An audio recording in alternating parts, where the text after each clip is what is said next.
Ay mga ka-basic, so magandang hapon o umaga kung anong oras man kayo nanonood. Bali sa video na to ay gusto ko lang pong i-share yung aking naging experience sa pag-upgrade or pagpapalit ng aking RFID.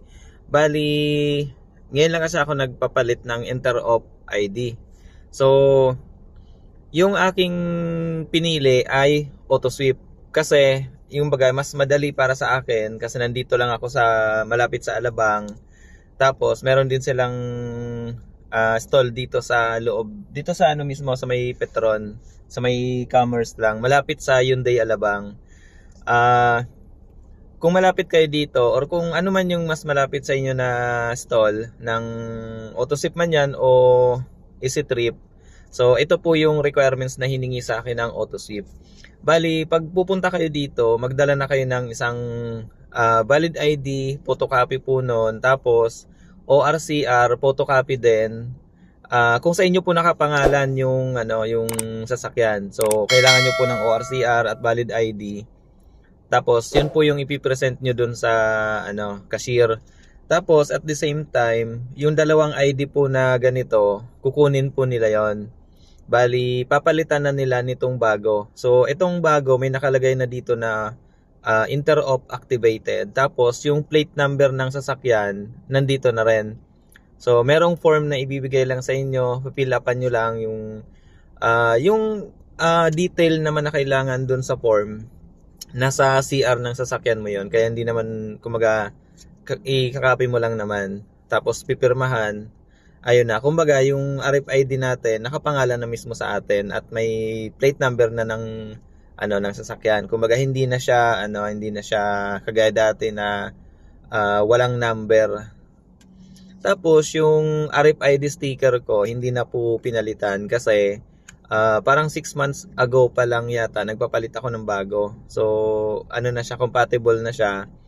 Etong card lang para pwedeng siguro yung QR code kasi 'di ba pag hindi na read yung RFID sticker, ito yung ginagamit ng ng sa mga toll gate. So ito lang yung pinalitan.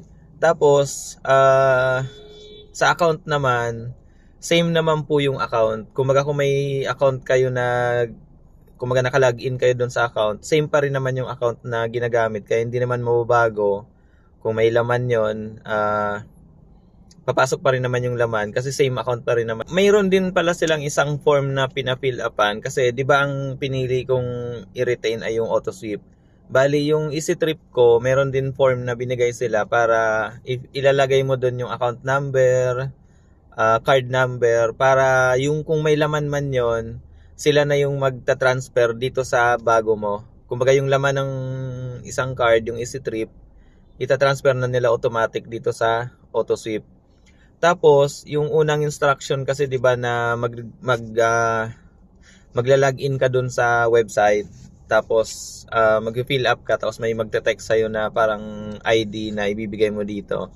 So hindi na siya ganoon kasi parang ako sa experience ko parang naging useless na yung nandun sa website kasi yung nasa website, nag-fill up din naman ako bago pumunta. Tapos pagdating ko dito hindi siya nagamit kasi tinatanong ko nga yung cashier, sabi ko bakit po kailangan ko pa rin ng detail. Nag-upload naman din ako ng license, nag-upload ako ng ID, nag-upload ako ng ORCR. Tapos sabi niya, hindi na daw kailangan yon kasi daw, hindi pa naman nakapangalan sa akin yung card na, yung old card na dala-dala ko. So parang anong nangyari, parang panibagong application ang nangyari. Pero hindi naman siya ganun katagal. Naging lang kasi may konting pila tapos siguro dahil Saturday ngayon wala mga pasok siguro syempre ito yung time na makakapunta sila dito. Pero kung pupunta kayo ng Monday to Friday malamang mas konti yung tao. And then nagtagal din ako dahil sa pag-photocopy. So yun lang naman. Overall siguro mga 1 hour lang naman. So ayun mga ka-basic, sana ay nakapag-share ako ng idea kasi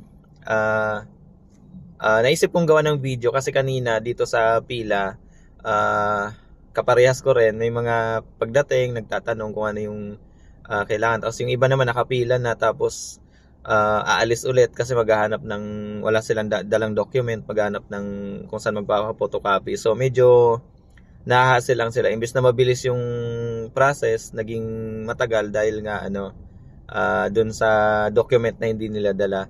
So itong video na to, kung may makapanood man, sana ay makatulong sa inyo.